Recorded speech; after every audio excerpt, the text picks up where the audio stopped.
তুমি যদি কারো ছেলেকে এতিম বানায় থাকো, তোমার ছেলেকে আল্লাহ এতিম বানায় রাস্তায় ভিক্ষা করায় ছাড়বেন। তুমি যদি কারো বাপকে মাকে কাঁদায় থাকো, আল্লাহ রাব্বুল আলামিন তোমার মা বাপকে কাঁদাবেন। বিবেক দিয়ে চিন্তা করো, যাকে মেরেছো ওই রাত্রে তার বাড়ির কাছে যাও, ওই রাত্রে গোপনে তার বাড়ির কাছে গিয়ে দেখো তার মা কিভাবে তার সন্তানের জন্য কাঁদতেছে, মায়ের কোলটা খালি হয়েছে বলে কিভাবে কাঁদতেছে, তার বাবা কিভাবে কাঁদতেছে, তার বউ থাকলে কিভাবে ছটফট করতেছে, তার কলিজার টুকরা সন্তান থাকলে কিভাবে আব্বা আব্বা বলে কাঁদতেছে। যারে গুলি করে মেরেছো একবার বাড়ির কাছে গিয়ে কান পাচা শোনো। মনে রাখো যুবক, সন্ত্রাসীরা শুনে রাখো, অস্ত্র দিয়া মানুষকে যারা মেরেছো, আল্লাহর কসম করে বলি যেভাবে মেরেছো ওইভাবে তোমাকেও নিহত হতে হবে, কোনো সন্দেহ নাই। বাড়িতে গিয়ে ডায়েরিতে লিখে রাখো আমার কথা। থামুন, বাড়িতে গিয়ে ডায়েরিতে লিখে রাখুন, ডায়েরিতে লিখে রাখো, যদি তুমি কাউকে হত্যা করে তার বউকে যদি বিধবা বানায় থাকো, তোমার বউ বিধবা হবেই, কোনো সন্দেহ নাই।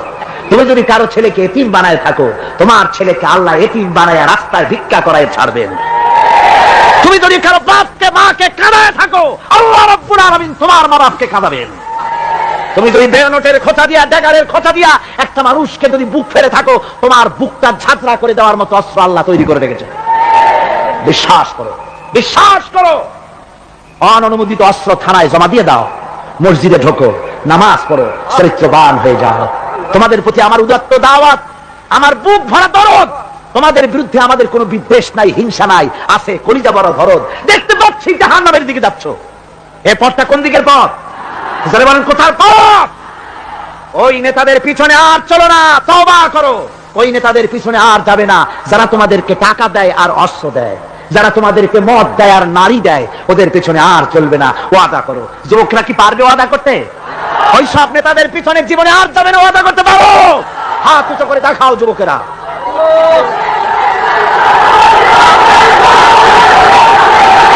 শয়তানের কাজই হলো উল্টা কাম করা, আল্লাহ যা করেছে তার উল্টা করা। আল্লাহ তাআলা বললেন উসজুদু লি আদামা, আদমরে বানায়া সবাইকে বললেন আদমরে সেজদা দাও। হাসা জাদু, সবাই সেজদা করলো। সবাই মানে কারা কোন তো? মাশাআল্লাহ। ইল্লা ইবলিস, মিস্টার ইবলিস সেজদা দিল না। আল্লাহ জিজ্ঞেস করলেন তুমি সেজদা দিলে না কেন? শয়তান তখন আর্গুমেন্ট পেশ করলো। সে বলল আনা খায়রুম মিনহু খালাকতানি মিন নার ওয়া খালাকতাহু মিন তিন, আমি ওর থেকে অনেক ভালো। ওরে বানাইছো মাটি দিয়ে, আমারে বানাইছো আগুন দিয়া। আগুন হলো ঊর্ধ্বমুখী, মাটি হলো নিম্নগতি সম্পন্ন। সুতরাং ঊর্ধ্বমুখী কোন জিনিসকে নিম্নমুখী জিনিসের কাছে আত্মসমর্পণ করতে বলা, সেজদা দিতে বলা মোস্ট আনসাইন্টিফিক। কত বড় শয়তান! শয়তান জানে না যে আগুনের শক্তি কম, মাটির চাইতে আগুনের শক্তি একেবারেই কম। সব থেকে শক্তি বেশি মাটি। আগুন হচ্ছে সংহারক আর মাটি হচ্ছে উৎপাদনশীল। এই মাটির তলায় আর একটা জগৎ আছে, পানির তলায় আছে আর একটা জগৎ। আলহামদুলিল্লাহ রব্বিল আলামিন। এই যে রব্বিল আলামিন বলা হয়, আলম হচ্ছে এক বচন, আলামিন হচ্ছে বহু বচন। আল্লাহ শুধু ইহুকাল আর পরকাল, ইহজগৎ আর পরজগতের মালিক নন, বহুমাত্রিক জগতের মালিক তিনি। সেই জগৎগুলি আমরা চিনি না, অবশ্য সময় হলে আর একদিন এ ব্যাপারে বলবো ইনশাআল্লাহ। মাটির তলায় কি জগৎ, সাগরের তলায় কি জগৎ, ও বোঝে নাই, ও তো শয়তান, ও এরকম বলে বসলো। আল্লাহ তাআলা বললেন ইন্নাকা রাজিম, তুই মরদুদ, আমার হুকুমের অবাধ্য হয়েছিস, বেরিয়ে যা, তোর জীবনের সমস্ত ইবাদত আমি পণ্ড করে দিলাম। শয়তান বলল আল্লাহ তাআলা আমার ইবাদত গুলি আদমের কারণেই পণ্ড হলো, তাই এতদিন কষ্ট করে ইবাদত করলাম, এর বিনিময় কিছু দেবে না? আল্লাহ কয় চাইস কি? কয় আমার 3 দফা দাবি। কি কি? 1 নম্বর, যে আদমের কারণে আমার সব শেষ হইল, শয়তান হয়ে গেলাম, এই আদম বাঁচবে কয়দিন? আল্লাহ তাআলা বললেন এরা তো কিয়ামত পর্যন্ত এর সন্তানেরা থাকবে।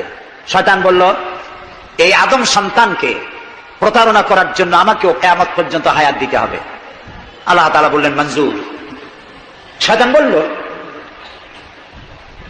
আমাকে আমার 2 নম্বরের দাবি, যেহেতু আমি মানুষের প্রতারণা দিব, ভাইতে ভাইতে ঝগড়া লাগাবো, স্বামীতে স্ত্রীতে ঝগড়া লাগাইয়া তালাক দেওয়াবো, ভাইতে ভাইতে খুনাখুনি বাধায় দেবো, কিন্তু লোকেরা যদি আমারে দেখতে পায় যে শয়তান এই যে তালাক দেওয়াইয়া এই যে যায়, ছেলে আর বাপে ঝগড়া বাঁধাইয়া ভাইতে ভাইতে খুনাখুনি করাইয়া এই যে শয়তান যায়, তাহলে তো আমার ঠ্যাং আস্ত থাকবে না, আমার তো মেরে ফেলাবে। সুতরাং আমাকে আন্ডারগ্রাউন্ড ওয়ার্ক করতে দিতে হবে, আমি শয়তানি করবো কেউ, কিন্তু আমার কেউ দেখবে না। আল্লাহ কয় মঞ্জুর, শয়তান কয় লাস্টলি এন্ড ফাইনালি। 3 নম্বরের দাবি, আমি করব সারা জীবন তোমার বিরোধিতা। আর মজার ব্যাপার, রিজিকের মালিক তুমি, তুমি যদি আমারে আর আমার অনুসারীদেরকে খাবার না দাও তো আমি তো ওয়ার্কার পাবো না, এই জন্য আমারে খাইতে দেওয়া লাগবে, আমার ওয়ার্কারদেরকেও খাইতে দিতে হবে। আল্লাহ বললেন মঞ্জুর। শয়তান বলল, হায় আল্লাহ তাআলা, এবার তোমার জাহান্নামের সংখ্যা বাড়াইতে পারো, আমি তোমার সমস্ত বান্দাগুলি সব জাহান্নামকে ভর্তি করে দেবো। এই কোরআন শরীফে আছে। আল্লাহ তাআলা ফেরেশতাদের বললেন, ফেরেশতারা শুনছে শয়তানি কইল কি। আল্লাহ রাব্বুল আলামিন বলেন, আমার ফেরেশতারা, আমার আদম সন্তানের, আমার বান্দারা যদি একটি শয়তানের প্রতারণায় পড়ে একটি যদি গুনার কাজ করার নিয়ত করে, কাজটা করে নাই, শুধু নিয়ত করেছে, ইচ্ছা করেছে, আমলনামায় কোনো গুনাহ লিখবে না। গুনাহটা যখন করে ফেলবে, একটি গুনার বদলে শুধু একটাই গুনাহ লিখবে। আর যদি আমার বান্দা যদি একটি পুণ্য কাজের নেক কাজ করার নিয়ত করে, কাজটা করে নাই, শুধু নিয়তের জন্য একটা নেকি লিখে দিবা। নেকির কাজটি যখন সম্পাদন করবে তখন একের উপরে 10টা গ্রেস মার্ক লাগাইয়া দিবা। সুবহানাল্লাহ। আমি এইভাবে করে আমার বান্দাদেরকে মাফ করে দেব। সুবহানাল্লাহ। শয়তান মানুষকে ওয়াসওয়াসা দেয়, আর আল্লাহ যা বানায় তার উল্টা বানায়। আল্লাহ বানাইলো যাকাত, শয়তান বানাইলো কি কন্তবুদ্ধি করে? সুদে আর যাকাতে পার্থক্য কি? সুদ হচ্ছে ধনীদের গরিবদের কাছ থেকে নাও, ধনীদের দাও, আর যাকাত হচ্ছে ধনীদের কাছ থেকে নাও, সব গরিবদেরকে বন্টন করে দাও। সুবহানাল্লাহ। এর নাম যাকাত। আর এই কাজটি করার দায়িত্ব আল্লাহ দিলেন সরকারকে। সূরা হজ আল্লাহ রাব্বুল আলামিন বলেন, আল্লাযীনা ইম্মাক্কান্নাহুম ফিল আরদ আকামুস সালাত ওয়া আতাউজ যাকাত ওয়া আমারু বিল মা'রুফি ওয়া নাহাউ আনিল মুনকার ওয়ালিল্লাহি আকিবাতুল উমুর। আমি যদি মুমিন বান্দারে ক্ষমতা দেই, তারা 4 দফা কাজ করবে। কয় দফা বলেন? 1 নম্বরে মুমিনেরা ক্ষমতায় গিয়ে নামাজ প্রতিষ্ঠা করবে। 1 নম্বর কাজ নামাজ প্রতিষ্ঠা করবে। ক্ষমতায় গিয়ে তারা অর্ডার করবে, বেলা 1টার সময় সমস্ত কোর্ট কাছারি, আদালত, শিক্ষা প্রতিষ্ঠান, কল কারখানা সব বন্ধ হবে আধা ঘন্টার জন্য। জোহরের নামাজ আর দুপুরের খানার বিরতি। নামাজ শেষ, আবার কাজ করতে আসো। নামাজ বাধ্যতামূলক। নামাজ যদি বাধ্যতামূলক হয় তাহলে তার সুফল কি? তার সুফল হলো, এসপি যদি বাধ্যতামূলক ভাবে নামাজ হয়, আর এসপি যদি মসজিদের ইমামতি করে দারোগাদের নিয়ে, অফিসারদের নিয়ে, দারোগা যদি, ওসি যদি থানায় পুলিশদের নিয়ে তার ইমামতিতে নামাজ হয়, এমপি যদি তার এলাকার অফিসার দিয়ে নিয়ে ইমামতি করে নামাজে, মন্ত্রী যদি তার এলাকার লোক নিয়ে, অফিসারদের নিয়ে সচিবালয় ইমামতি করে, এই মন্ত্রী, এই এমপি, এই ওসি, এই এসপি এদেরকে পিটাইয়া ঘুষ খাওয়ান যাবে? যাবে না। যে বিশ্ববিদ্যালয়ের ভাইস চ্যান্সেলর নামাজ বাধ্যতামূলক হওয়ার কারণে মসজিদের ইমামতি করবেন, শিক্ষক, শিক্ষয়িত্রী, ছাত্র, ছাত্রী 5 ওয়াক্ত নামাজ যে বিশ্ববিদ্যালয় জামাতে আদায় করবে, ওরা কি মাস্তান, গুন্ডা, সাদাবাজ হবে? হতে পারে না। এই জন্য সরকারের প্রথম দায়িত্ব হবে, কে বলতেছেন? কার কথা শোনাইতেছি? প্রথম দায়িত্ব হচ্ছে নামাজ প্রতিষ্ঠা করো। 2 নম্বরে যাকাত আদায় করো। 2 নম্বরে কি? যাকাত আদায় করো। এই যাকাত গভর্নমেন্ট আদায় করবে। আল্লাহর কায়দাটা কি দেখেন, এর মধ্যে সিগনিফিকেন্স কি? গভর্নমেন্ট আদায় করবে কেন? আমরা দিলে হবে না কেন? আমরা দিলেও হবে যদি ইসলামী সরকার না থাকে। ইসলামী সরকার হলে, অর্থাৎ আল্লাহর বিধান কায়েম হলে যাকাত কালেকশন করবে গভর্নমেন্ট। এখানে একটা সাইকোলজিক্যাল ব্যাপার আছে। আমি যদি অধ্যক্ষ রশিদ খান সাহেবের কাছে আমি বলি যে আমি গরিব মানুষ, আমার কিছু সাহায্য করেন, উনি যদি আমাকে সাহায্য দেন যাকাত থেকে, অথবা কোনো দয়া করে কিছু পয়সা দেন, চিরটাকাল ওনাকে দেখলে পরে আমার মাথাটা একটু নত হয়ে যেতে পারে। আল্লাহ চান না তার কোন বান্দার মাথা আর একটা গোলামের সামনে নত হোক। সেই জন্য আল্লাহ চান সরকারের কাছ থেকে নাও, তোমার মাথা উঁচু থাকুক। সুবহানাল্লাহ করতে ইচ্ছা করে না? এ মাথার অনেক দাম, যেখানে সেখানে সেজদা দিয়েন না। পীর বুজুর্গ দেখলেই পায়ের উপরে পড়ে যায় না। কদম বসি করতে ইচ্ছা করে করেন, আমি বাধা দেব না, কিন্তু মাথাটা নিচু করেন না। মাথাটা আল্লাহ ছাড়া কারোর সামনে নত হতে পারে না। এই মাথার অনেক দাম। আপনার বডি চেনাই যাবে না যদি মাথা না থাকে। আপনার মা অথবা স্ত্রী ছাড়া মস্তকবিহীন বডি চেনা কঠিন। এটা বডির আইডেন্টিটি। এই জন্য দেখবেন পৃথিবীর সমস্ত প্রাণী খাবারের সময় রুজির উপরে, রিজিকের উপরে মুখ লাগাইয়া খায়। গরু, বাছুর, মুরগি, হাঁস, হাতি, বাঘ, ভল্লুক, ময়না, টিয়া সব খাবারের উপরে মুখ লাগাইয়া খায়। কেবলমাত্র মানুষ খাবারের সময় খাবারটা না খাইয়া মাথা উঁচু থাকে, এখানে দেয়। আল্লাহ চান রিজিকের সামনে আমার বান্দার মাথা নত হবে না। মাথা নত হবে তো রাজ্জাকের সামনে নত হবে, রিজিকের সামনে নয়। সুতরাং গভর্নমেন্টের কাছ থেকে নাও, তাহলে তোমার মর্যাদা ঠিক থাকবে, কোনো ব্যক্তির কাছ থেকে নয়। গভর্নমেন্ট কালেকশন করবে, গভর্নমেন্ট বিতরণ করবে। এরপরে দারিদ্র বিমোচন ইসলামের সব থেকে বড় প্রোগ্রাম, দারিদ্র বিমোচন করা। কারণ কি? কারণ হলো আমার রাসূল বলেছেন, কাদাল ফাকরু আইয়াকুনা কুফরা। দারিদ্র মানুষকে কুফরির মধ্যে ঠেলে দেয়। তার নামাজ রোজা থাকে না, আল্লাহ রাসূল থাকে না। দরিদ্রের ধর্ম একখানা রুটি, সে তখন পূর্ণিমার চাঁদকে রুটির মতো দেখে। আছেন একটা কবিতা এরকম, পূর্ণিমার চাঁদ যেন ঝলসানো রুটি, তখন তার ধর্ম হয়ে যায় এটা। এই জন্য রাসূলুল্লাহ বলেছেন, কাদাল ফাকরু আইয়াকুনা কুফরা। রাসূলুল্লাহর একটা ব্যাংক ছিল, সেই ব্যাংকের নাম ছিল বাইতুল মাল। এই বাইতুল মাল ব্যাংক যেদিন তিনি এর ইনগ্রাল সেশন, উদ্বোধনী দিন, আমাদের ব্যাংকগুলি উদ্বোধন করার সময় কত সামিয়ানা, গেট, তোরণ ইত্যাদি করা হয়। রাসূলুল্লাহর ব্যাংক উদ্বোধন করা হলো মসজিদে নববীর ভিতরে। খেজুর গাছের খুঁটি আর খেজুর গাছ, উটের পশম, খেজুর গাছের পাতার মাটি, এই দিয়া ছাদ। উপরে যদি বৃষ্টি হয় আধা ঘন্টা, নিচে বৃষ্টি পড়ে 1.5 ঘন্টা, পাতার ট্যাপট্যাপানি। এরকম একটা মসজিদের ভেতরে বসে রাসূলুল্লাহ ব্যাংক উদ্বোধন করলেন আর বললেন, বুখারীর হাদিস, মান তারাকা দায়নান আও দিয়ান ফাআলাইয়া। আমার রাষ্ট্রের ভিতরে কোন মানুষ যদি ঋণগ্রস্ত অবস্থায় মারা যায় আর তার ঋণ পরিশোধের অর্থ যদি না থাকে, তাহলে তার ঋণ পরিশোধের দায়িত্ব আর তার বিবি বাল বাচ্চা প্রতিপালনের দায়িত্ব আমি মুহাম্মদ আমার কাঁধের উপরে নিয়ে নিলাম। দারিদ্র বিমোচনের জন্য নবী করিম সাল্লাল্লাহু আলাইহি ওয়াসাল্লাম মানুষকে কাজ দিয়েছেন, ভিক্ষা কম দিয়েছেন। কেউ চাইলে, রাসূলের আদত মুবারক ছিল, কেউ কিছু চাইলে পকেটে হাত দিতেন, থাকলে দিতেন। জীবনে একদিনের জন্য কাউকে না বলেন নাই। বলেছেন কিছু নাই, বলতেন আজকে দিতে পারলাম না, তুমি আবার এসো, দেব না, এরকম কথা জীবনে একবারও বলেন নাই। সুবহানাল্লাহ। শুধু দিয়েছেন, কিছু নেন নাই। আল্লাহ, সারা জীবন মানুষের কষ্ট বুকের উপরে ধারণ করেছেন, কাউকে কষ্ট দেননি। ক্ষুধার্ত মানুষের দুয়ারে দুয়ারে গেছেন, নিজে ক্ষুধায় কষ্ট করেছেন। হযরত আবু বকর ওমর মসজিদে নববীর ভেতরে বসে অসময় বসে আছেন। রাসূলুল্লাহ দিনের বেলা জিজ্ঞেস করলেন, তোমরা এই অসময় এখানে কেন? তারা বললেন, আমরা ক্ষুধার্ত, 2-3 দিন কিছু খাই না। রাসূলুল্লাহ বললেন, আমারও তো একই অবস্থা, চলো। 3 জন বেরিয়ে গেলেন। মসজিদে নববীর পাশেই ছিল হযরত আবু আইয়ুব আনসারী রাদিয়াল্লাহু তাআলা আনহুর বাড়ি। আমি 1973 সনে স্বাধীন বাংলাদেশের প্রথম হজ আমি করেছিলাম। 4733 টাকা ছিল বিমানের ভাড়া।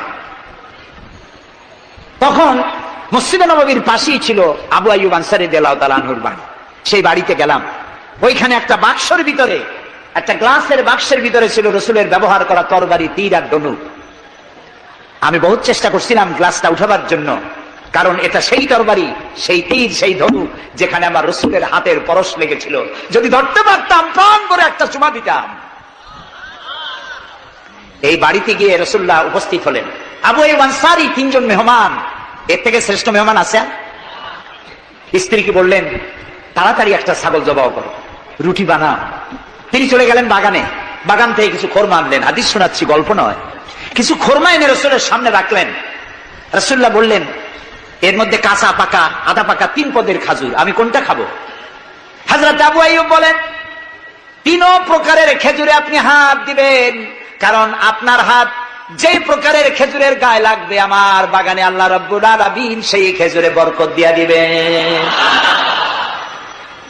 কিছুক্ষণ পরে রান্না হয়ে গেল। রাসূলের সামনে গোশত আসলো, রুটি আসলো। আল্লাহর নবী খাবারের শুরুতে 2-1টা রুটি আর 2-3টা গোশত টুকরা রুটি দিয়া পেঁচায়া হযরতে আবু আইয়ুব আনসারীর হাতে দিয়া দিলেন। বললেন, আবু আইয়ুব, এই রুটি আর গোশত টুকরা নিয়ে যাও। আমার কলিজার টুকরা মা ফাতেমা গত 3 দিন হলো কিছু খায় নাই। দুনিয়ার মানুষের খাবার পৌঁছায়ছেন, নিজে না খেয়ে থেকেছেন। হযরত আয়েশা বলেছেন, একদিন 2 দিন না, মাসের পর মাস রাসূলুল্লাহর স্ত্রীদের ঘরে চুলায় আগুন জ্বলে নাই। হযরত ওমর রাদিয়াল্লাহু তাআলা আনহু রাসূলুল্লাহর ঘরে প্রবেশ করেছেন। এখনো ঘরটা আছে, মসজিদে নববীর কোনায় ছোট্ট ঘরটা, বিশ্বনবীর ঘর। তিনি ঘরের মধ্যে প্রবেশ করে দেখেন রাসূলুল্লাহ শুয়ে আছেন। তারপরে হযরত আবু বকর সালাম করলেন, রাসূলুল্লাহ উঠে বসলেন। হযরতে ওমর রাদিয়াল্লাহু তাআলা আনহু বাচ্চা শিশুর মতো ডুকরে কেঁদে উঠলেন।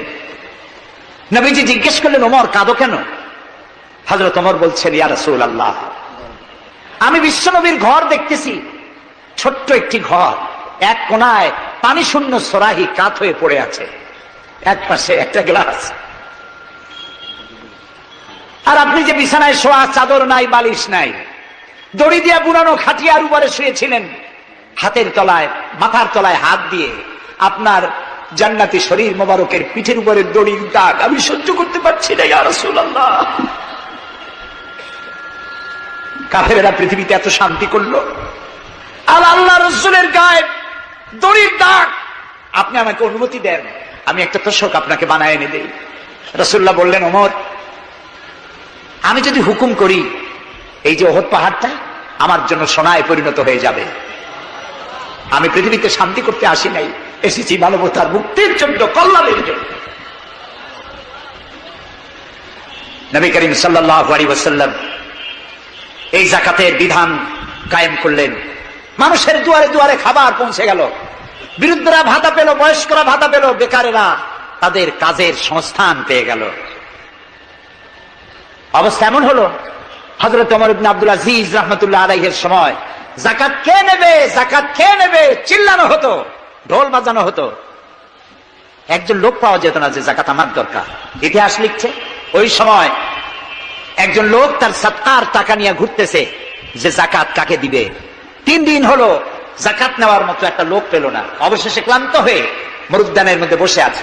কিছু সময় পর দেখলো যে একটা লোক, ধুলায় ধূসরিত চেহারা, তিনি এসেছেন, হাতে একটা বড় টোপলা। এই লোকটি বলল, পথিক, আসসালামু আলাইকুম, আমি 3 দিন ঘুরলাম এই দেশে, একটা মানুষ পেল না যাকে আমি সৎকার টাকা, যাকাতের টাকা দিতে পারি। আপনাকে মনে হচ্ছে গরিব মানুষ, জামা কাপড় ময়লা, আপনি আমার এই টাকাগুলি নিয়ে আমাকে উদ্ধার করুন। লোকটি বলছে, তোমার মাথা ঠিক আছে কিনা আমি জানি না, তুমি কি মনে করছো যে আমার এই বস্তার মধ্যে ছেঁড়া খাতা? তোমার ওই টোপলায় যত টাকা থেকে অনেক বেশি টাকা আমার এই বস্তার ভিতরে। আমি 1 সপ্তাহ ঘুরতেছি, একটা গরিব মানুষ পাই নাই এই দেশে। এটি হলো যাকাতের কল্যাণময়তা, যাকাত ভিত্তিক অর্থ ব্যবস্থার কল্যাণময়তা। যারা এই যাকাত দেয় না, অর্থকে সঞ্চিত করে, সোনা এবং রূপাকে সঞ্চয় করে, তাদের সম্পর্কে আল্লাহ কি বলছেন? والذين يكنزون الذهب والفضة ولا ينفقونها في سبيل الله فبشرهم بعذاب أليم। যারা নাকি রৌপ্য এবং স্বর্ণ সঞ্চয় করে, আমার রাস্তায় খরচ করে না, মানে গরিবদের দেয় না, সঞ্চিত করে রাখে, তাদের জন্য কঠিন পীড়াদায়ক শাস্তির সুসংবাদ দাও। প্রশ্ন উঠতে পারে, শাস্তির কি সুসংবাদ হয়? শাস্তির কি হয়? আল্লাহ সুসংবাদ বললেন কেন?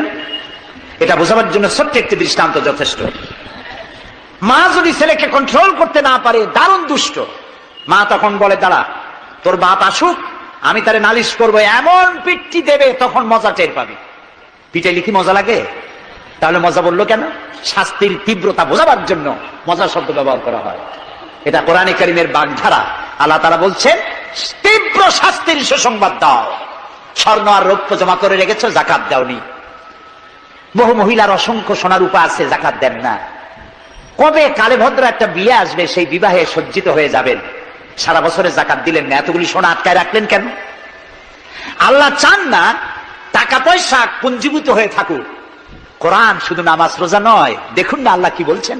আল্লাহ বলছেন, কায়লা ইয়াকুনা দুলাতাম বাইনাল আগনিয়াই মিনকুম, আল্লাহ বলছেন তোমাদের কিছু সংখ্যক ধনীদের মধ্যে তোমাদের সম্পদগুলি পুঞ্জীভূত হয়ে যাক, এটা আমি চাই না। এটা যাকাত, ফিতরা, সাদকা এককালীন দানের মাধ্যমে গোটা জাতির মধ্যে পৌঁছে যাক, তাহলে মানুষের উপকার হবে।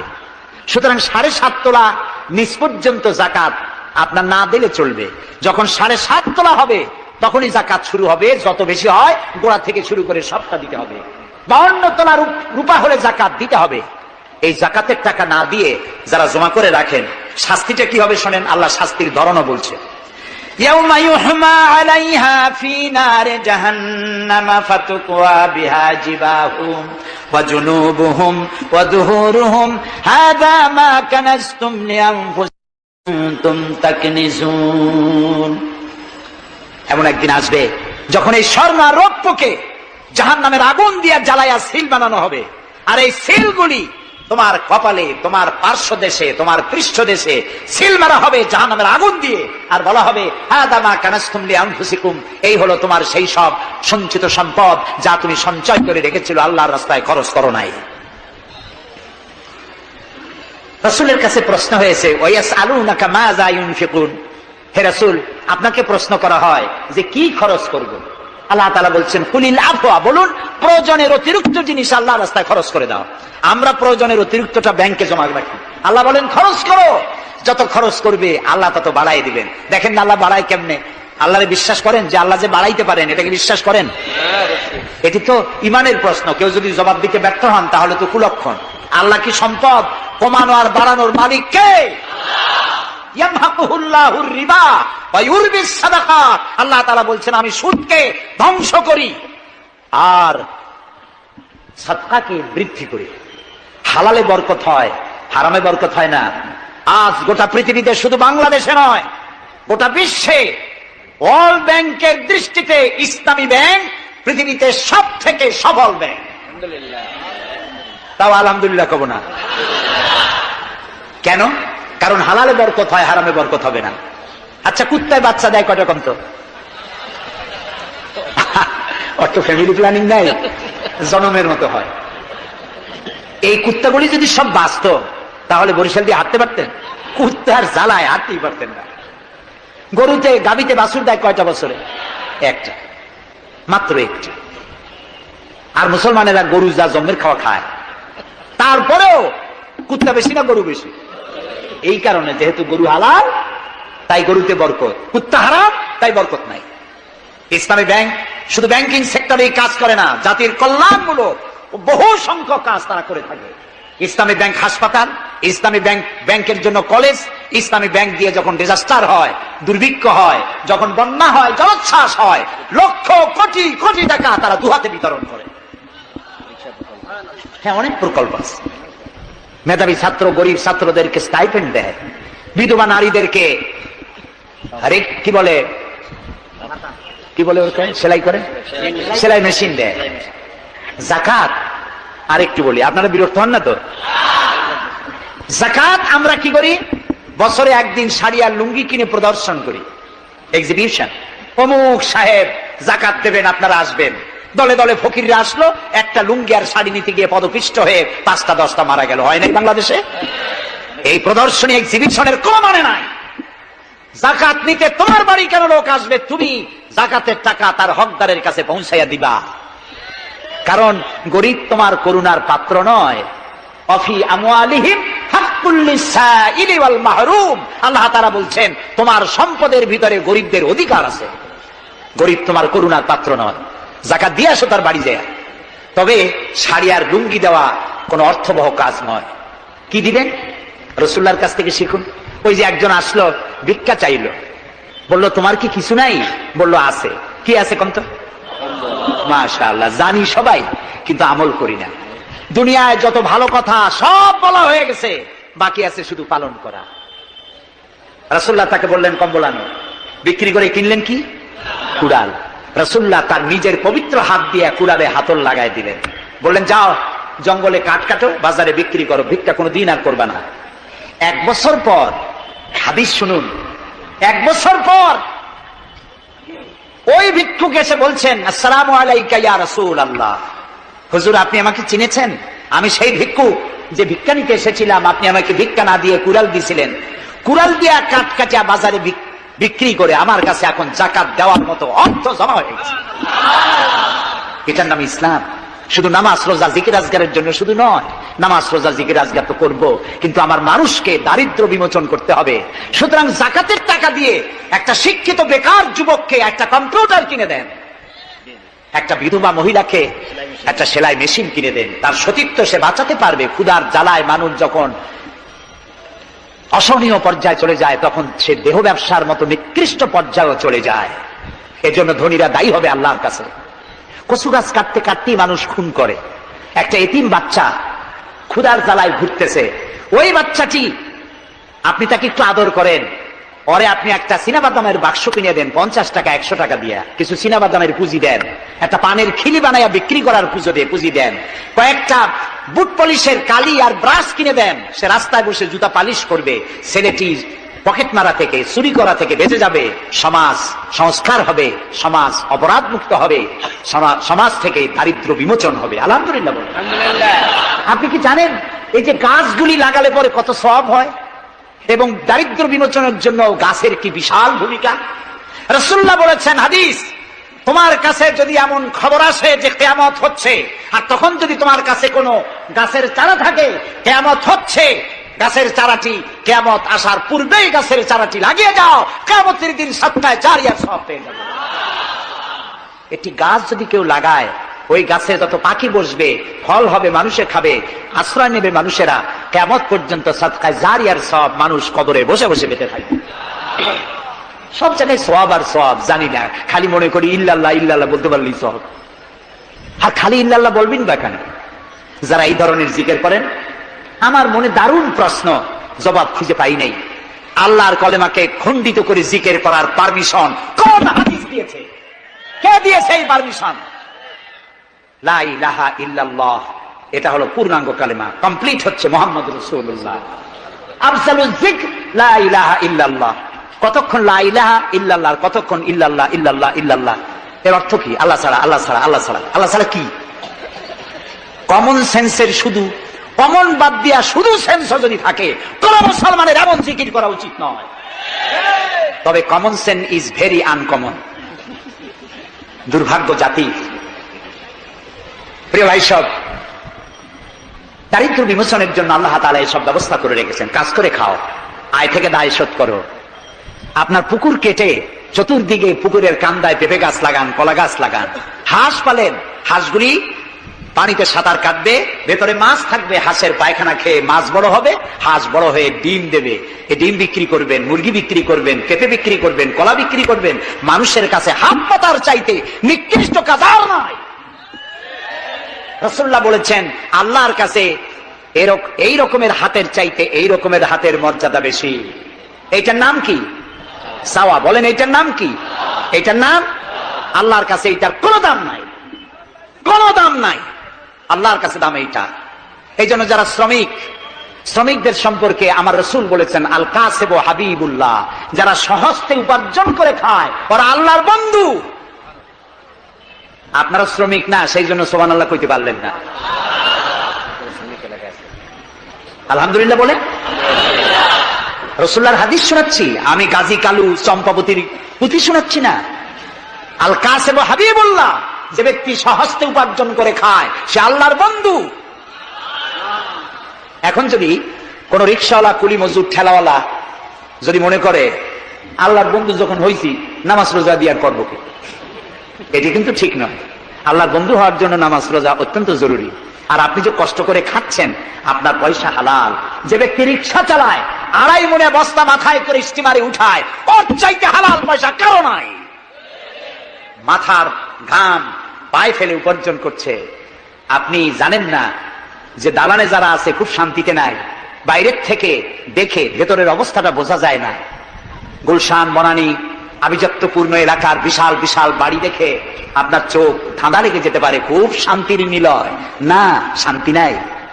বাড়ির মালিক, বহু টাকার মালিক, রাত্রির বেলায় ঘুম হয় না, কোন ফাঁক দিয়া জানলার পাশ দিয়া গুলি এসে বুক ঝাঁচড়া করে দেয়, ঘুম নাই।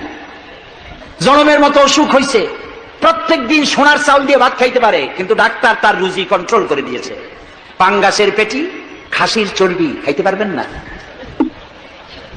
ভাত কম খাবেন। সকালবেলায় ডিমের পুষ, দুপুর বেলায় এক স্লাইস টুস, সন্ধ্যাবেলায় ফলের জুস, খাওয়া শেষ।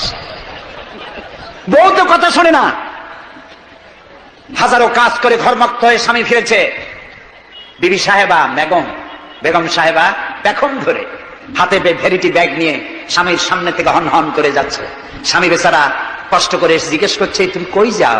বলছে, আই এম ভেরি বিজি।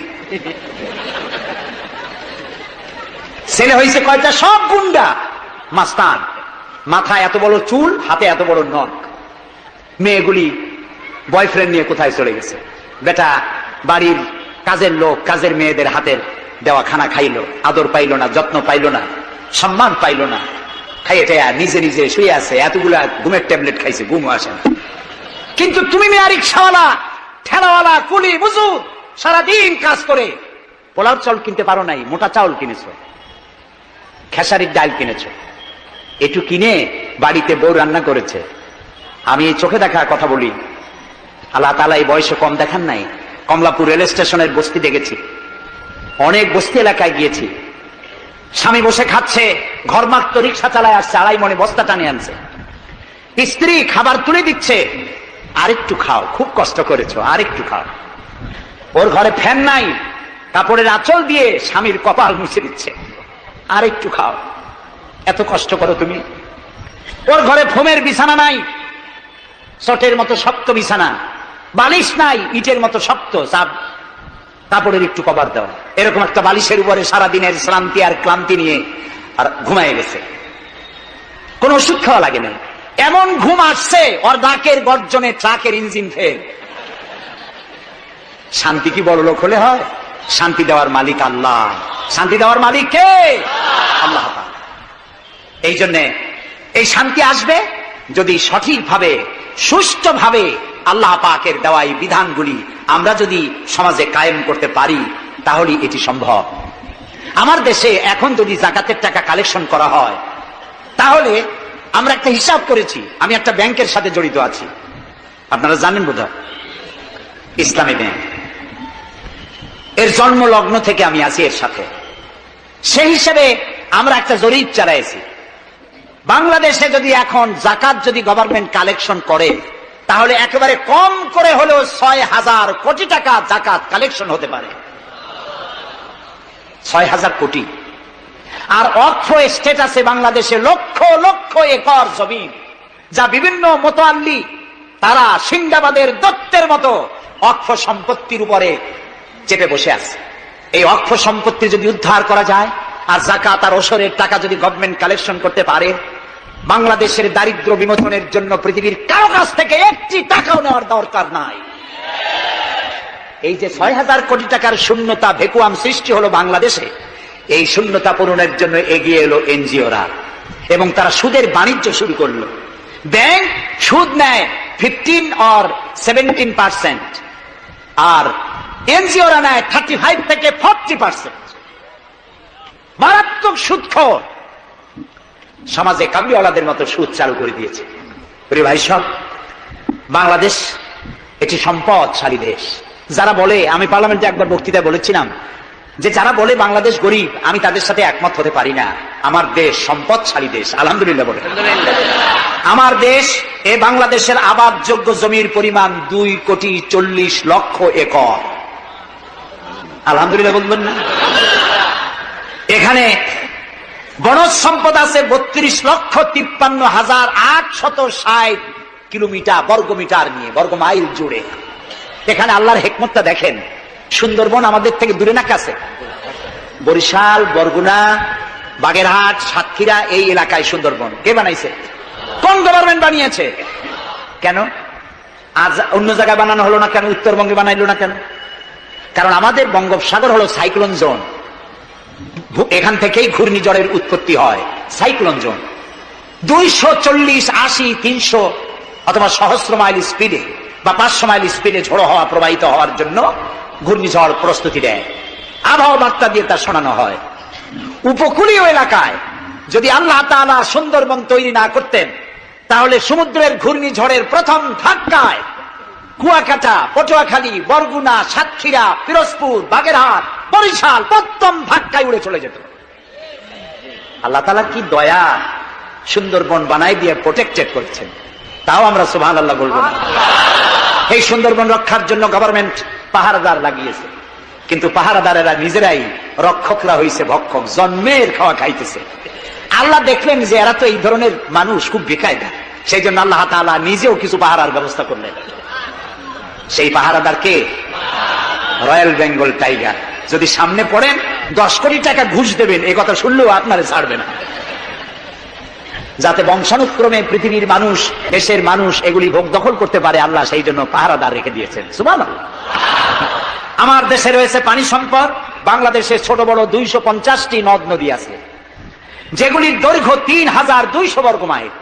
আছে পানি সম্পদ, আছে পশু সম্পদ, আছে মৎস্য সম্পদ, সর্বোপরি আছে এই বাংলাদেশের 14 কোটি মানুষের 28 কোটি হাত।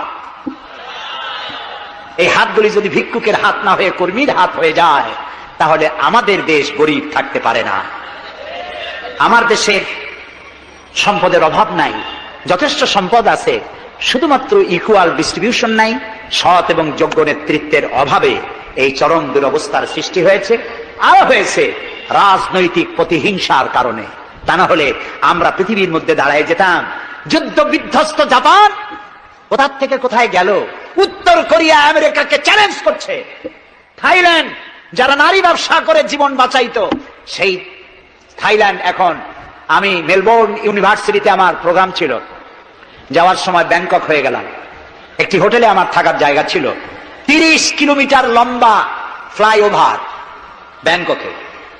বিল্ডিং গুলি দেখতে হলে এরকম তাকালে মাথা টুপি পড়ে যায়, এত উঁচা উঁচা বিল্ডিং। সিঙ্গাপুর কোত্থেকে কোথায় গেল? আমরা যে তিমিরে ছিলাম সেই তিমিরেই রয়ে গেল। আমাদের বুঝতে হবে, আমার ইসলাম দারিদ্র্যের বিকাশের জন্য আসে নাই, দারিদ্র্য বিমোচনের জন্য এসেছে। সুন্দর একটি সমাজ বিনির্মাণের জন্য ইসলাম এসেছে, এবং তা গণতান্ত্রিক প্রক্রিয়ার মধ্য দিয়ে। নবী করিম সাল্লাল্লাহু আলাইহি ওয়াসাল্লাম যদি বলতেন ইন্তেকালের সময় যে আমার মেয়ে নেতৃত্ব দিবে, আমার নাতি নেতৃত্ব দিবে, বলেন কার বাবার হিম্মত ছিল এটার প্রতিবাদ করার? তিনি কি তা করেছেন? না। ইন্তেকালের সময় জিজ্ঞাসিত হয়ে তিনি বললেন, আমার পরে তোমাদের মধ্যে যিনি বেশি যোগ্য, খোদাভীরু, আল্লাহকে ভয় করে, তেমন লোককে তোমরা নেতা নির্বাচিত করো। আবু বকর রাদিয়াল্লাহু তাআলা তাই বলেছেন, ওমর, ওসমান, আলী তাই বলেছেন। সুবহানাল্লাহ বলেন। ওয়া আমরুহুম শুরা বাইনাহুম, এটি হলো গণতন্ত্র। তোমরা তোমাদের পরামর্শ ভিত্তিতে তোমাদের রাষ্ট্র সমাজ পরিচালনা করো। সুবহানাল্লাহ বলেন। কে বলে কোরআন শুধুমাত্র একটি ধর্মগ্রন্থ, বেদ আর বাইবেলের মতো? নিশ্চয়ই নয়। কোরআন একটি পূর্ণাঙ্গ জীবন বিধান, যা মানুষের জীবনের কথা বলে। এই মাসটার নাম কি? আরবি। আরবি মাসের নাম কি? মুহররম। এটি সেই মাস যে মাসে খেলাফতকে প্রতিষ্ঠার জন্য রাসূলের কলিজার টুকরা নয়নের পুতুল ইমাম হোসেন কারবালার ময়দানে শাহাদাত বরণ করেছিলেন, রাজতন্ত্রের বিরোধিতা করেছিলেন। হযরত ইমাম হোসেন তিনি দেখতে পেলেন 680 খ্রিস্টাব্দে সিরিয়ার দামেস্কে এজিদ ক্ষমতা দখল করলো অগণতান্ত্রিক পদ্ধতিতে, এবং সরকারি মালের কোনো হিসাব নাই, অডিট নাই, স্বৈরাচারী কায়দায় তিনি ক্ষমতা দখল করে মদিনার আহলে বায়াত যারা মদিনার নেতৃবৃন্দকে তার আনুগত্য করার জন্য বাধ্য করলো। ইমাম হোসেন যে মায়ের পেটে এসেছেন, যে পিতার পেটে জন্মে এসেছেন, যে নানার কোলে বড় হয়েছেন, তিনি কি এই দৃশ্য চোখে দেখতে পারেন? তিনি বললেন, আমি কুফায় যাব। কুফার লোকেরা দাওয়াত দিল, তিনি কুফায় রওনা করবেন। মদিনার লোকেরা হাতে পায়ে ধরলো, কুফায় আপনি যাবেন না। তিনি বললেন, আমি কোন ক্রমে এজিদের বর্ষাটা স্বীকার করব না, আমি এর বিরোধিতা করবই। মাত্র 72 জন লোক নিয়ে তিনি কুফার দিকে অগ্রসর হলেন। এই 72 জনের মধ্যে 40 জন পুরুষ আর 32 জন নারী আর শিশু। তিনি যখন কারবালা প্রান্তরে পৌঁছে গেছেন, ইবনে জিয়াদ কুফার গভর্নর, তিনি বাধা দিলেন, বললেন, আমার দরবারে হোসেনকে হাজির করো। ইমাম হোসেন বললেন, যে ব্যক্তি আল্লাহর আখিরাতকে অস্বীকার করেছে, রাসূলকে অস্বীকার করেছে, আমি তার সামনে জীবন থাকতে যাব না। রাতারাতি ইয়াজিদ 6000 সৈন্য পাঠিয়ে দিল। ইমাম হোসেনের সাথে লোক কত? মাত্র 72। 6000 লোক কি যুদ্ধ করা লাগে 72-এর সাথে? শুধু যদি মার্চ করে পায়ের তলায় পিছে 72 জন শেষ হয়ে যাবে। হযরত ইমাম হোসেন রাতের বেলায় সঙ্গীদের বললেন, ও আমার সাথীরা, ইয়াজিদ আমার শির চায়, আমাকে চায়, আমার সঙ্গে থেকে তোমরা তোমাদের জীবনকে বিপন্ন করো না, তোমরা সবাই ফিরে চলে যাও মদিনায়। সাথীরা বললেন, ইমাম, আজকে যদি আপনাকে ছেড়ে জীবনের মায়া নিয়ে মদিনায় ফিরে যাই, আর আপনার যদি শাহাদাত নসিব হয়, তাহলে কিয়ামতের দিন আল্লাহর নবীর সামনে আমরা কি জবাব দেব? আমরা আমাদের জীবন দিয়ে আপনাকে পাহারা দেব। সকালবেলা যুদ্ধ শুরু হয়ে গেল। জোহরের নামাজ আসতে না আসতে 40 জন পুরুষ শাহাদাত বরণ করলেন। এখন একজন পুরুষ বেঁচে আছেন, ইমাম হুসাইন।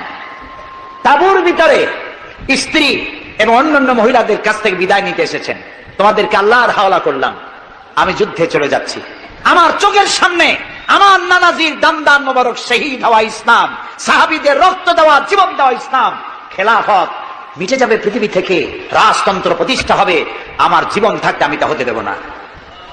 স্ত্রী এগিয়ে এলেন, বললেন, হুসাইন, জিহাদের ময়দানে থেকে আমি আপনাকে বিরত থাকতে বলবো না, তবে একটি দাবি আছে। এই যে ছোট্ট দুগ্ধপোষ্য শিশু, গত কয়েকদিন হলো ঘরে খাবার নাই, পানি নাই, আমার বুকে দুধও নাই, এই ছোট্ট বাচ্চাটিকে একটু পানির ব্যবস্থা করুন। ইমাম হুসাইন কলিজার টুকরা সন্তানকে 2 হাতে উঁচু করে এজিদি সৈন্যদের সামনে এসেছেন। এজিদি সৈন্যরা, আমার হাতের দিকে তাকাও, এটি রসুলের আওলাদ, আমার কলিজার টুকরা সন্তান। ফোরাতের অফুরন্ত পানি প্রবাহিত হচ্ছে, একটু ফোরাতের কুলটা ছেড়ে দাও, ওর একটু পানি পান করায়। আমার সাথে তোমাদের শত্রুতা থাকতে পারে, এই নিষ্পাপ বাচ্চার সাথে তো কোনো শত্রুতা থাকার কথা নয়। তার এই আবেগপূর্ণ কথা এজিদি সৈন্যদের কলিজায় স্পর্শ করলো না। তারা বিষাক্ত তীর নিক্ষেপ করলো। ইমাম হুসাইনের উঁচু করে ধরা বাচ্চার বুকের ভেতর থেকে বিষাক্ত তীর প্রবেশ করে বেরিয়ে গেল অপর প্রান্ত থেকে, রক্ত ফিনকি দিয়ে বেরিয়ে এলো। ইমাম হুসাইন 2 হাতে আজলা ভরে সেই রক্ত চেহারায় মাখতে লাগলেন, আর বললেন, কলিজার টুকরা সন্তান, সালেহ আলাইহিস সালামের উটনির রক্তের চাইতে তোমার রক্ত পবিত্র। হযরত সালেহ আলাইহিস সালামের চাইতে রাসূলুল্লাহর মর্যাদা অনেক বেশি, তুমি তার আওলাদ। বাচ্চাকে কোলে করে নিয়ে স্ত্রীর কাছে গিয়ে বললেন, স্ত্রী, এই নাও তোমার বাচ্চা, ঠান্ডা হয়ে গেছে, এমন পানি পান করেছে কিয়ামত পর্যন্ত পানি পানি বলে তোমারে আর বিরক্ত করবে না। ইমাম হুসাইন লড়াই করলেন ময়দানে, বহু সংখ্যক সৈন্য হতাহত করে ফোরাতের কুল উন্মুক্ত করে ঘোড়ার পৃষ্ঠ থেকে নেমে 1 আজলা পানি তুলেছেন, পানি পান করবেন। মুখের কাছে যখন আকণ্ঠ তৃষ্ণার্ত পিপাসার্ত হুসাইন মুখের কাছে পানি নিয়েছেন, হঠাৎ ভেসে উঠল মনের পর্দায়, একটু আগে আমার কলিজার টুকরা সন্তান এই পানির অভাবে চলে গেল। 40 জন মানুষ বিদায় হলো, এক ফোঁটা পানি দিতে পারলাম না, এই পানি আমি কেমনে খাই? হাতের থেকে পানি পড়ে গেল। অশ্বের পৃষ্ঠে আরোহণ করলেন, চতুর্দিক থেকে তীর আর তরবারি আসতে লাগলো। ইমাম হুসাইন বললেন, থামো, একটু থামো, তোমরা কাকে তীর বিদ্ধ করছো? আমি কি তোমাদের রসুল মুহাম্মদ সাল্লাল্লাহু আলাইহি ওয়াসাল্লামের নাতি নই? আমি কি তোমাদের রসুলের কলিজার টুকরা মা ফাতেমার নয়নের মণি নই? কেমন করে আমার গায়ে তোমরা তীর মারো? উম্মে সালমা, আমাদের মা উম্মে সালমা রাদিয়াল্লাহু তাআলা আনহা, সকাল বেলায় 11ই মুহররম সকাল বেলায় তিনি ঘরে বসে কাঁদতেছেন। কয়েকজন প্রতিবেশী মহিলা এসে বলছেন, মা আপনি কাঁদেন কেন? তিনি বলছেন, আজকে রাত্রে আমি স্বপ্নে দেখেছি রাসূলুল্লাহ আমার বাড়ি এসেছেন, আমি দেখতে পেলাম আল্লাহ রসুলের চোখ দিয়ে পানি পড়ছে, দাড়ি মোবারক ধুলা মাখা, বুক কানা বলি। আমি জিজ্ঞেস করলাম, ইয়া রাসূলুল্লাহ আপনি কাঁদেন কেন? মুখখানা মলিন কেন? দাড়ি মোবারকে ধুলাবালি কেন? রাসূলুল্লাহ বললেন, উম্মে সালমা তুমি জানো না আমি এইমাত্র কারবালা থেকে এসেছি, আমি দেখে এলাম আমার কলিজার টুকরা হুসাইনের শির মোবারক তার দেহ থেকে বিচ্ছিন্ন করে ঘোড়ার পদতলি, ঘোড়া দিয়ে পদদলিত করা হয়েছে তার দেহ মোবারক। ইসলাম এত সহজে আসে না, অনেক রক্ত পাড়ি দিয়ে এসেছে ইসলাম। হযরতে হুসাইনের মস্তক মুবারক ইয়াজিদি সৈন্যরা একটা প্লেটে করে নিয়ে কুফার গভর্নর ইবনে জিয়াদের সামনে রেখেছে। ইবনে জিয়াদ চেয়ারে বসা, সিংহাসনে বসা, ইমাম হুসাইনের মস্তক মুবারক তার পায়ের কাছে রেখেছে। কলঙ্কিত ইতিহাস, কি করে আমি শুনাই আপনাদেরকে? ইবনে জিয়াদ চেয়ারে বসে পায়ের কাছে রাখা ইমাম হোসাইনের ঠোঁটের উপরে লাঠি দিয়ে নাড়তেছে। হযরত যায়েদ রাদিয়াল্লাহু তাআলা আনহু 80 বছর বয়স, তিনি বলছেন, ইবনে জিয়াদ, এতক্ষণ যা করেছো মুখ বুজে সহ্য করেছি, কিন্তু এখন যেটা তুমি করতেছো পায়ের কাছে কার ব্যথা? তুমি যে ঠোঁটের উপরে লাঠি দিয়ে নাড়তেছো, আমি যায়েদ, আমি দেখেছি রাসূলুল্লাহ 1000 বার এই মুখের উপরে চুমা খেয়েছে। তোমার বেয়াদবি বন্ধ করো। প্রিয় ভাই সব, রাজতন্ত্র নয়, পরামর্শ ভিত্তিক সমাজ ব্যবস্থা প্রতিষ্ঠার জন্য আল্লাহ তাআলা ইসলাম দিয়েছেন, দ্বীন দিয়েছেন। সেই জীবন ব্যবস্থা ইসলাম আজকে এই পৃথিবীতে মুসলমানদেরকে সন্ত্রাসী জাত হিসেবে চিহ্নিত করার জন্য, উগ্র জাতি হিসেবে, সহিংস জাতি হিসেবে, অগণতান্ত্রিক জাতি হিসেবে প্রমাণিত করার জন্য পাশ্চাত্য শক্তি তারা নবী করিম সাল্লাল্লাহু আলাইহি সাল্লামের ব্যঙ্গচিত্র এঁকে দুনিয়ায় ছড়িয়ে দিয়েছে।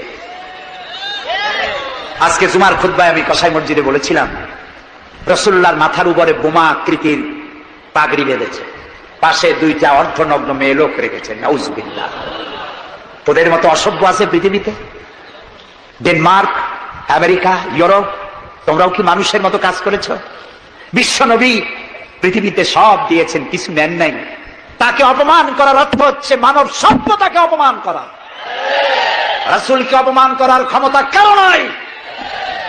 তার সম্মান পাহাড় সমান নয়, তার সম্মান আকাশ সমান নয়। রাসূলের সম্মান আল্লাহর আরশ পর্যন্ত। আল্লাহ তার আরশে আজিমে কাউকে দাওয়াত দেন নাই, বিশ্ব নবীকে দাওয়াত দিয়েছিলেন। আমি আমার বরিশালবাসীদের বলবো, মুসলমানদেরকে ধৈর্য ধারণ করতে হবে, আরো সংযমী হতে হবে। আমরা প্রতিবাদ করব, অবশ্যই প্রতিবাদ করব, কিন্তু জ্বালাও পোড়াওতে আমরা যাব না। আমরা কারো পতাকা পোড়ানো, কারো অফিসে ভাঙচুর করা, এটা আমাদের কাজ না। আমরা গড়ার জন্য এসেছি, আমরা ভাঙ্গার জন্য আসি নাই। কেউ অসভ্য হলে আমরা অসভ্য হতে পারি না। ওরা অসভ্য, ওরা বর্বর, ওদের জীবনে ভালোবাসা নাই, তাই ওরা প্রতি বছর একটা দিন ভালোবাসা দিবস পালন করে। আমার জীবনে ভালোবাসার অভাব নাই। ইসলাম সর্বশ্রেষ্ঠ জীবন ব্যবস্থা। এই কল্যাণময় জীবন ব্যবস্থা প্রতিষ্ঠার জন্য এগিয়ে আসতে হবে মুসলমানদেরকে, সকলকে, হিন্দুদেরকেও। হিন্দু, বৌদ্ধ, খ্রিস্টানদের বলি, আমার প্রিয় ভাইরা, আপনাদের মধ্যে আমাদের মধ্যে পার্থক্য খুবই কম। হিন্দুরা বলেন এক ব্রহ্মা, দ্বিতীয় নাস্তি, আমরা বলি লা ইলাহা ইল্লাল্লাহ, কথা প্রায় কাছাকাছি। আপনারা পুনর্জন্মে বিশ্বাসী, আমরা পুনরুত্থানে বিশ্বাসী। আমরা খুব ভালো আছি, এই দেশটা খুব ভালো দেশ, পূজা আর রোজা একসাথে হয়, আমরা অনেক আরামে আছি। এদেশে সাম্প্রদায়িক সম্প্রীতি নাই বলে যারা বিদেশে বদনাম ছড়ায়, তাদের হেদায়েতের জন্য আমরা আল্লাহর কাছে দোয়া করি, আল্লাহ তাদের হেদায়েত করো। ক্ষমতা হারায় মানুষ এত পাগল হয় যে দেশের বিরুদ্ধে কথা বলে, মায়ের বিরুদ্ধে কথা বলে, রাষ্ট্রের বিরুদ্ধে কথা বলে। আল্লাহ এদের হেদায়েত নসিব করে দিন। প্রিয় ভাই সব, আমার হিন্দু ভাইয়েরা, অমুসলিম ভাইরা যারা আসছেন, আমি তাদেরকে বলবো, এই কোরআন শুধু মুসলমানদের জন্য নয়। আপনার ইসলাম কবুল করা লাগবে না। আমি ইউরোপ, আমেরিকা, অস্ট্রেলিয়া, আফ্রিকায় যখন অমুসলিমদের মধ্যে বক্তৃতা করি, তখন বলি আপনাদের মুসলমান হওয়া লাগবে না, যে ধর্মে আছে সে ধর্মে থেকেই যদি কোরআন বর্ণিত আইন যদি মানেন, আপনি শান্তি পাবেন দুনিয়ায়, শান্তি পাবেন আখিরাতে। পরকালেও শান্তি পাবেন কিনা আল্লাহ ভালো জানেন, তবে দুনিয়ার শান্তি তো পাবেনই। কোরআনের আইন সকলের জন্য প্রযোজ্য। প্রিয় ভাই সব, আমি এখন মুনাজাতের দিকে আগাবো। ইসলামের ব্যাখ্যা দিচ্ছিলাম, ইন্নাদ দীনা ইনদাল্লাহিল ইসলাম।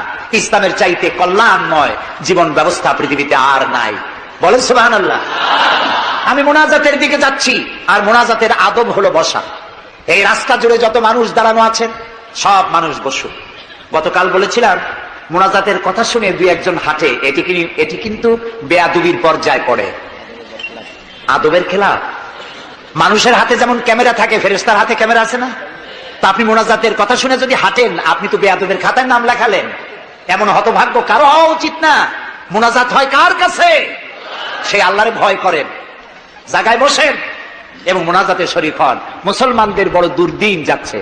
এত বড় দুর্দিন, আমি ছোট্ট মানুষ, আমার জ্ঞান সীমিত, আমার ইলেম কালাম সীমিত, আমার দৃষ্টিভঙ্গি সীমিত।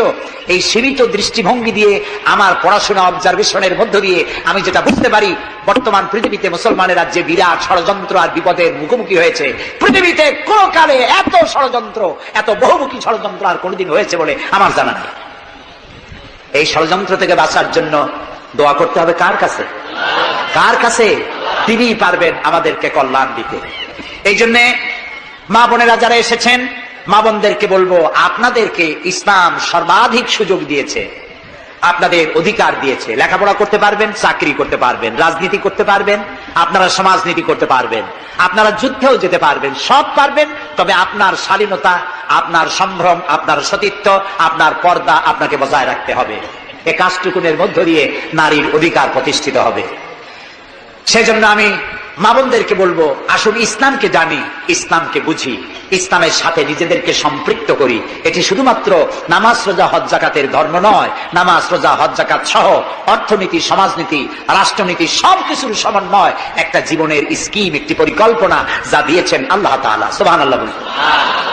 আর ওই কথার প্রতিবাদ করি যারা আল্লাহর আইন প্রতিষ্ঠার নামে বোমা হামলা করে সন্ত্রাসী তৎপরতা চালায়, এরা জেহাদকে অবমাননা করেছে। জেহাদ আর যুদ্ধ এক কথা নয়, জেহাদ আর কিতাল এক কথা নয়, হোলি ওয়ার এবং জেহাদ এক কথা নয়। সুতরাং আল্লাহর আইন প্রতিষ্ঠার নামে যারা সন্ত্রাসী তৎপরতা চালায়, তারা একটি জঘন্য কাজ করছে। যারা বোমা মারে আল্লাহর আইন প্রতিষ্ঠার জন্য, তারা মানুষ নয়, তারা মানুষ নামের কলঙ্ক, তারা নরপশু। বলুন তো তারা কি? তারা জানোয়ার। হরকতুল জিহাদ, তারপরে জামাতুল মুজাহিদিন, জুমরাতুল মাসাকিন, আবার আরেকটা নতুন সংগঠন বেরোচ্ছে নাকি শুনলাম, তার নাম করেছে তারা আল জঙ্গিতুল জংলা। এরা কোন জঙ্গল থেকে বাইর হবে আল্লাহ জানে। আপনারা যদি এদের ধরতে পারেন, এদেরকে থানায় সোপর্দ করবেন। আপনি যদি জানতে পারেন, আপনার ছেলের রুম আপনার পরিদর্শন করা উচিত। আপনার ছেলের পড়ার রুমের টেবিলের ড্রয়ারে কি আছে, বালিশের তলে কি আছে, বেডের নিচে কি আছে, সেসব বইপত্র আপনার দেখা উচিত। অর্ধ পড়ুয়া, লেখাপড়া জানে না, মা বাপ থেকে বিচ্ছিন্ন করে এইসব ছেলে পেলেদেরকে ওরা ট্রেনিং দেয়। একটা বিচারপতি মারতে পারলেই বেহেশতে যাবা তাড়াতাড়ি, একটা আইনজীবী মারতে পারলে বেহেশতে যাবা, বোমা মারো বেহেশতে যাও। বলেন নাউজুবিল্লাহ। আমাদের দেশে ইসলাম এসেছে বড় বড় আলেম আর বড় বড় আল্লাহর ওলিদের মাধ্যমে ইসলাম এসেছে। তারা কি বোমাবাজি করেছেন? তারা কি সন্ত্রাসী তৎপরতা করেছেন? না। ওই জায়গায় দেখেন হযরত খানজাহান আলী রহমতুল্লাহ আলাইহির কবর আছে না? কোথায়? বাগেরহাটে। খালি কুমির দেখেন না, ইতিহাস দেখেন। তিনি এসে, মানুষের খাবার পানি ছিল না, বড় বড় দিঘি কেটেছেন। এই ছিল তাদের কাজ। দিঘি কেটেছেন, পুকুর করেছেন, রাস্তা করেছেন, মসজিদ করেছেন। হযরত শাহজালাল রহমতুল্লাহ আলাইহি গৌর গোবিন্দের বিরুদ্ধে যুদ্ধ করা লাগে নাই, শুধু আযান দিয়েছেন আর তাদের মূর্তিগুলির কম্পন শুরু হলো। গৌর গোবিন্দ দৌড়াইয়া পলাইয়া কুল পায় নাই, বিনা যুদ্ধেই দখল হয়ে গেছে সিলেট। সুবহানাল্লাহ। তারা প্রতিবাদ মুখর ছিলেন। হযরতে মুজাদ্দেদ আল ফিসানি রহমতুল্লাহ আলাইহি সম্রাট আকবরের বিরুদ্ধে প্রতিবাদ করেছেন, জেল খেটেছেন, সমাজ সংস্কার করেছেন। এ ছিল অলিউল্লাহদের কাজ। আমাদের দেশে শর্ষিনার পীর, ফুরফুরার পীর, জৌনপুরের পীর, চরমোনাইর মরহুম পীর হযরত মাওলানা ইসহাক সাহেব রহমতুল্লাহ আলাইহি পীরের মতো পীর ছিলেন। আমি ছাত্র জীবনে তার অনেক ওয়াজ শুনেছি। কান্দা মানুষ পাগল হয়ে যেত। গাছের তার তলার তার দুটো খাওয়ার অভ্যাস ছিল না। তিনি মানুষকে ব্যঙ্গ করেন নাই, কারো বিরুদ্ধে উল্টাপাল্টা ফতোয়া দেন নাই। আমার কাছে ইসলাম, কারো কাছে ইসলাম নাই, এই বাজে কথা তিনি জীবনেও বলেন নাই। আমরা তাকে সম্মান করি। এইসব বড় বড় অলিউল্লাহ আর আলেমরা এদেশে ইসলাম প্রচার করেছে, সন্ত্রাসের মধ্য দিয়ে নয়, ভালোবাসা দিয়া উন্নয়নমূলক কাজ করে মাদ্রাসা, মসজিদ, এতিমখানা প্রতিষ্ঠা করে করেছে। সুতরাং এই সন্ত্রাসী তৎপরতা যারা চালায়, তারা মানুষ নয়, তারা জানোয়ার, তারা পশু। এদেরকে ধরিয়ে দিন, পুলিশকে ধরিয়ে দিন। আমরা সরকারের শুকরিয়া আদায় করি। আলহামদুলিল্লাহ, বর্তমান সরকার এদের নেটওয়ার্ক ভেঙে চুরমার করে দিয়েছে। বাকি আছে দুই শয়তান। এই দুই শয়তান আজ হোক কাল হোক ধরা পড়বেই ইনশাআল্লাহ। ইনশাআল্লাহ বলেন। এবং এদের দৃষ্টান্তমূলক প্রচন্ড শাস্তি হবে ইনশাআল্লাহ। যারা আমাদের দেশকে বদনাম করেছে, বাংলাদেশ পৃথিবীর দ্বিতীয় বৃহত্তম মুসলিম দেশ, গণতান্ত্রিক দেশ, এই দেশকে অন্যের পরাধীনতা থেকে আমাদের দেশকে আমাদের বাঁচাতে হবে। এই জন্য আলেম ওলামাদেরকে চিন্তা করতে হবে, ভাবতে হবে আগামীতে যেন এই দেশ কোন দেশের তাবেদার গোলাম রাষ্ট্রে পরিণত না হয়ে যায়। কারা এটা করতে পারে? কারা ক্ষমতা এলে আলেমদেরকে গ্রেফতার করবে? কারা ক্ষমতা এলে মাদ্রাসা বন্ধ করে দেবে? কারা ক্ষমতা এলে শাইখুল হাদিসকে দড়ি দিয়ে বাঁধে বরিশাল জেলখানায় ঢুকাইয়া চোরের সাথে রাখবে? ওদেরকে চিনতে হবে, ওদেরকে চিনতে হবে। আর ঐক্যবদ্ধভাবে যারা আলেমদের পক্ষে, মাদ্রাসার পক্ষে, যারা আলেমদেরকে অসম্মান করে না, আলেমদেরকে মর্যাদা দেয়, তাদের সাথে থাকুন। এই দেশের সমস্ত মাদ্রাসাগুলি ফাজেলকে ডিগ্রির মান, কামেলকে মাস্টার্সের মান দেওয়া হবে ইনশাআল্লাহ। কওমি মাদ্রাসাগুলোকে স্বীকৃতি দেওয়া হবে ইনশাআল্লাহ। আমার দেশে ইসলাম প্রচারিত হয়েছে দুটি শিক্ষা ব্যবস্থার মধ্য দিয়ে, আলিয়া এবং কওমি। আমরা কোনোটাকে ঘৃণা করি না, দুটোই। আমি পল্টনে বক্তৃতায় বলেছিলাম, কেউ যদি আমাকে জিজ্ঞেস করে আপনার দুটি চোখের মধ্যে কোনটা আপনার প্রিয়, আমি পাল্টা প্রশ্ন করতে চাই, আপনি বলুন আপনার কাছে কোনটা প্রিয়? আপনার কাছে যদি দুটোই প্রিয় হয়, আমার কাছেও দুটোই প্রিয়। আলিয়াও প্রিয়, আমার চোখের মতো কওমি মাদ্রাসাও আমার প্রিয়। এই মাদ্রাসাগুলি এখানে আছে বলে ইসলাম আছে, মাদ্রাসা থাকবে না, ইসলাম থাকবে না। সুতরাং মাদ্রাসা হচ্ছে ইসলামের লালন কেন্দ্র। মসজিদও থাকবে না, মসজিদে যেতে হলে তো মাদ্রাসা লাগবে। নামাজ শিখবা কোথায়? আল্লাহরের চিন্তা কোথায়? এই জন্য সব থেকে বেশি জরুরি হলো মাদ্রাসা। সেই মাদ্রাসার তারা শত্রু, তাই 252টা মাদ্রাসা যারা বন্ধ করেছিল, এখন তারা আবার বলে ক্ষমতায় যেতে পারলে সংবিধানের 5ম সংশোধনী বাতিল করবে। 5ম সংশোধনী বাতিলের অর্থ কি? 5ম সংশোধনী বাতিলের অর্থ হলো আল্লাহর উপরে, রাষ্ট্রের সমস্ত কাজের উৎস আল্লাহর উপরে ঈমান এবং অবিচল আস্থা কেটে দিয়ে সেখানে সংবিধানের শিরোনাম থেকে বিসমিল্লাহ কেটে দেওয়া হবে। ধর্মভিত্তিক রাজনীতি নিষিদ্ধ ঘোষণা করা হবে। মুসলমানেরা বেঁচে থাকতে কোন অবস্থাতেই এই শক্তিকে ক্ষমতায় আসতে দেওয়া যায় না। সমস্ত আলেম ওলামা ঐক্যবদ্ধ হতে হবে।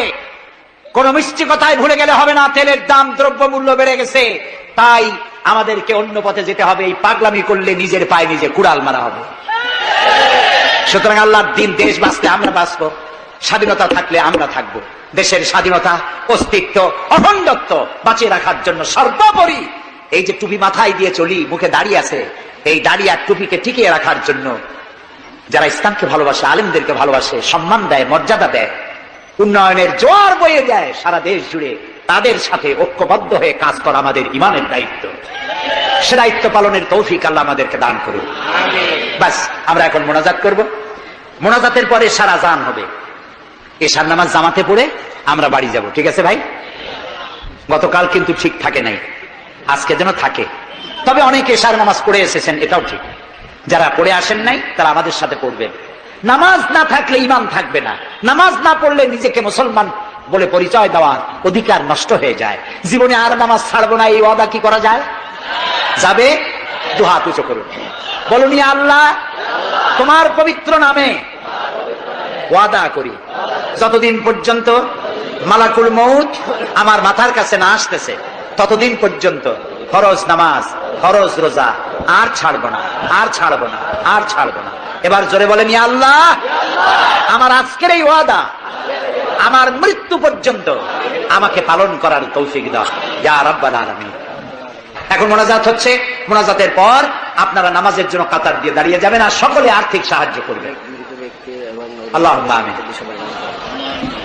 রব্বানা যালামনা أنفسنا وإن لم تغفر لنا وترحمنا لنكونن من الخاسرين ربنا ظلمنا أنفسنا وإن لم تغفر لنا وترحمنا لنكونن من الخاسرين হে আল্লাহ তাআলা, হাজার হাজার মুসলমান নরনারী দীর্ঘক্ষণ ধরে তোমার কোরআন শুনেছি, হাদিস শুনেছি, আর শেষ পর্যায়ে এসে ভিক্ষুকের মতো, কাঙ্গালের মতো গুনার বোঝা মাথায় নিয়ে তোমার দরবারে হাত তুলেছি। দয়া করে মেহেরবানি করে আমাদের জিন্দেগীর সমস্ত গুনাহ খাতাকে মাফ করে দাও। আমাদের মধ্য থেকে আমাদের মা বাপ দুনিয়া থেকে যারা বিদায় হয়ে গেছে, আয় আল্লাহ রব্বুল আলামিন, মা বাপের কবরগুলিকে জান্নাতের টুকরা বানায়া দাও। রব্বির হামহুমা কামা রব্বায়ানি সগীরা। সবাই পড়েন, রব্বির হামহুমা কামা রব্বায়ানি সগীরা। আয় আল্লাহ রব্বুল আলামিন, জনম দুঃখিনী গর্ভধারিণী মা, যিনি না খেয়ে আমাদের মুখে ক্রন্দন মুখে চুমা দিয়া শত চুমা দিয়া হাসি ফুটাইছেন, না খেয়ে আমাদেরকে খাওয়াইছেন, আমরা না ঘুমানো পর্যন্ত ঘুমান নাই, এত কষ্ট করেছেন যেই মা, আল্লাহ কবরটাকে বেহেশত বানাইয়া দাও। বাপজান এত কষ্ট করলেন, বাড়ি ঘর বানাইয়া দিয়া খালি হাতে বিদায় হয়ে গেছেন, কোন হালতে আসি জানি না, আল্লাহ আকবার কবরটাকে বেহেশত বানাইয়া দাও। আমাদের মা বাপ যাদের বৃদ্ধ হয়ে গেছেন, রব্বুল আলামিন বিছানায় পড়াইয়া পরনির্ভর করে মারবা না। আল্লাহ তাআলা স্বনির্ভর থাকাকালীন নিজে নিজে টয়লেটে যেতে পারেন, নিজের খাবার নিজে খেতে পারেন, দাঁড়াইয়া নামাজ পড়তে পারেন, নিজের কাপড় নিজে পরতে পারেন। এই অবস্থায় সুস্থ অবস্থায় ইমানের সাথে উঠাইয়া নিয়েও বিছানায় ভালাইয়া রাইগো না। রব্বুল আলামিন সারা জীবন আমরা গুনাহ করেছি, এত গুনাহ করেছি, তোমার আকাশের দিকে তাকাইয়া কথা বলতে লজ্জা করে, শরমে মাথা নিচু হয়ে যায়। আল্লাহ যত গুনাহ করছি, নাফরমানি করেছি, আর তুমি শুধু মেহেরবানি করেছো। তুমি যদি আমাদের গোপন গুনাহগুলি জাহির করে দিতে, যৌবনকালের গুনাহ, জীবনের গুনাহ যদি সমাজের লোকেরা জানতো, স্ত্রী পুত্ররা জানতো, সম্মান দিত না। আল্লাহ তাআলা কিয়ামতের দিন লক্ষ কোটি মানুষের সামনে আমাদের গোপন গুনাহগুলি জাহির করে দিয়ে আমাদেরকে শরম দিও না। আয় আল্লাহ তাআলা, তোমার নবী বলেছেন 3000 বছর ধরে তুমি জাহান্নামের আগুন উত্তপ্ত করেছো।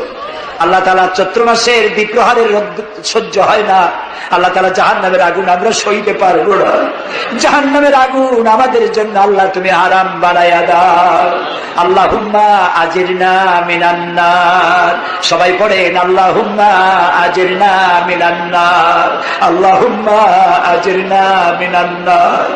আয় আল্লাহ তাআলা, তামাম পৃথিবীতে মুসলমানেরা আজ বড় বিপদে, মুসলমানদের কেউ দেখার নাই। ইরাকের আল গরিব কয়েকখানার ভিতরে মুসলমানদেরকে উলঙ্গ করে তাদের মুখের উপরে কাফেরেরা পেশাব করেছে। গুয়ান্তানামো কারাগারের ভিতরে মুসলমানদের বান্দা তাদের সামনে কোরআন শরীফের উপরে পেশাব করেছে। রাসূলুল্লাহর মাথায় বোমা উঠাইয়া দিয়েছে, নগ্ন নারী তার পাশে বসে ছবি উঠাইছে। বাবু, আমাদের কলজা চলে যায় বাবু। আল্লাহ কারো পশুদের হেদায়েত দাও।